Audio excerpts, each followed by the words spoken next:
दुनिया के अमीर तरीन इंसान की इबरतनाक कहानी। ये कहानी एक ऐसे शख्स की है जो दुनिया की सबसे बड़ी जहाज रानी कंपनी का मालिक था और उस शख्स का नाम था ओनेसिस। ये एक यूनानी ताजिर था और पूरी दुनिया में जैतून का कारोबार करता था। इसे दुनिया के अमीर तरीन शख्स का एजाज हासिल था। इसकी दौलत के अंबार इतने ज्यादा थे कि उस जमाने में भी आधे से ज्यादा दुनिया की भूख मिटा सकता था, गरीबों को अमीर कर सकता था, लोगों की जिंदगी आसान कर सकता था। मगर सिर्फ उसे एक ही जुनून था कि वो ज्यादा से ज्यादा दौलत इकट्ठी करे और पूरी दुनिया के खजाने उसके कदमों में पड़े हों। वो अपनी दौलत का एक मुख्तसर सा हिस्सा गरीबों और फकीरों में भी बांटा करता था कि लोग उसे दौलतमंद होने के साथ साथ सखी और रहम दिल समझें। मगर फिर हालात ने एकदम से रुख बदलना शुरू किया और फिर दुनिया के इस दौलतमंद तरीन इंसान को एक अजीब तरीन बीमारी आ लगी। और वो बीमारी ऐसी खतरनाक थी कि जहां इस बीमारी ने इस अमीर तरीन इंसान की सारी खुशियां तक छीन ली, मगर इसके साथ साथ इस बीमारी का सबसे खतरनाक असर भी सामने आया, जिसकी वजह से उसके जिस्म के तमाम आसाब जवाब दे गए थे। ना ही वो बोल सकता था, ना कुछ कह सकता था, ना सुन सकता था। यहां तक कि वो अमीर तरीन इंसान अपनी आंखों की पलकें भी खुद नहीं उठा सकता था। डॉक्टरों और हकीमों ने बहुत इलाज किए, पूरी दुनिया के महंगे तरीन तबीब और मुआलिज उसकी खिदमत पर मामूर किए गए, मगर इसके बावजूद उसमें इतनी ताकत भी पैदा ना कर पाए कि वो अपनी पलकें तक झपक पाता। आखिरकार तमाम डॉक्टरों ने मिलकर एक अजीबोगरीब फैसला किया और दिन के औकात में इस अमीर तरीन इंसान की आंखें खोलने के लिए पलकों पर सोल्यूशन लगाकर ऊपर की तरफ चिपका दिया था। अब उसकी आंखें पूरा दिन खुली रहती थीं, मगर वो बोल फिर भी नहीं सकता था। और जब शाम ढल जाती और जब दौलतमंद इंसान रात को आराम करता तो उस वक्त डॉक्टर उसकी आंखों में लगी सोल्यूशन उतार देते तो पलकें उसके नतीजे में खुद ब खुद नीचे गिर जाती। जब वो सुबह दोबारा उठता तो डॉक्टर फिर से उसकी आंखों पर सोल्यूशन लगा देते। एक दिन एक शख्स ने इस अमीर तरीन और दौलतमंद तरीन शख्स से उसकी सबसे बड़ी ख्वाहिश पूछी तो उसने जवाब देते हुए कहा, जो आपके भी दिमाग की खिड़कियों को खोल देगा।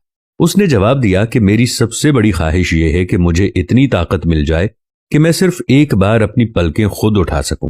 इस ख्वाहिश के पूरा होने पर मेरी सारी दौलत ही क्यों ना खर्च हो जाए। अल्लाह अकबर। सिर्फ एक बार पलकें खुद उठाने की कीमत दुनिया का अमीर तरीन शख्स अपनी सारी दौलत दे देता है और हम मुफ्त में अनगिनत बार पलकें खुद उठाते हैं। याद रखें दोस्तों, दिल एक खुदकार मशीन की तरह बगैर किसी चार्जेस के दिन में औसतन 1 लाख मर्तबा धड़कता है। आंखें 1 करोड़ रंग देख सकती हैं।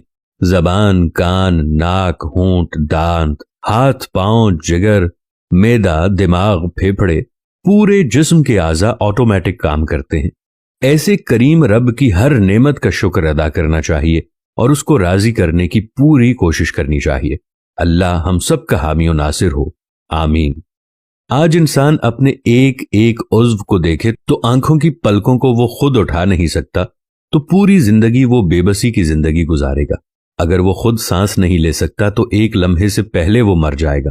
अगर वो जायका नहीं चख सकता तो उसके लिए खाई गई किसी भी किस्म की कोई भी खुराक मानी नहीं रख सकती। अगर वो खुशबू नहीं सूंघ सकता तो उसे दुनिया की महंगी से महंगी तो क्या, सस्ती से सस्ती खुशबू का भी पता नहीं चलेगा। इंसान की ये जो हिस्स है, आंख देखने की हिस्स है, कान सुनने की हिस्स है, जबान में चखने की हिस्स है, हाथ महसूस करते हैं, इसी तरह हमारी जितनी भी हिस्सियात हैं, अगर इनमें से कोई एक भी काम करना छोड़ दे तो इंसान लागर हो जाएगा। इंसान को हर चीज अल्लाह ने मुफ्त में अता की है, लेकिन इंसान बड़ा नाशुक्रा है, किसी लम्हे भी अल्लाह का शुक्र अदा नहीं करता। मैं आपसे एक गुजारिश करता हूं कि एक एक्सपेरिमेंट जरूर कीजिएगा। अगर आपका दायां हाथ काम करता है तो एक लम्हे के लिए आप इसे अपने साथ इस तरह लगा दें कि यह हिल ना सके और अपने आप से कोई काम कहें।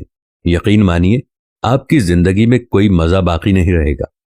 अपनी एक टांग के ऊपर हल्की सी ईंट मारकर देख लें, आपका पैर दर्द से कराहता रहेगा, लेकिन आपको चलने में इससे डबल तकलीफ होगी। तो हम दुनिया की सारी नेमतों को छोड़ देंगे और कहेंगे, मेरे अल्लाह मुझे इस दर्द से आराम दे दे। इसीलिए अल्लाह ने इरशाद फरमाया है, बस तुम अपने रब की कौन कौन सी नेमत को झुटलाओगे।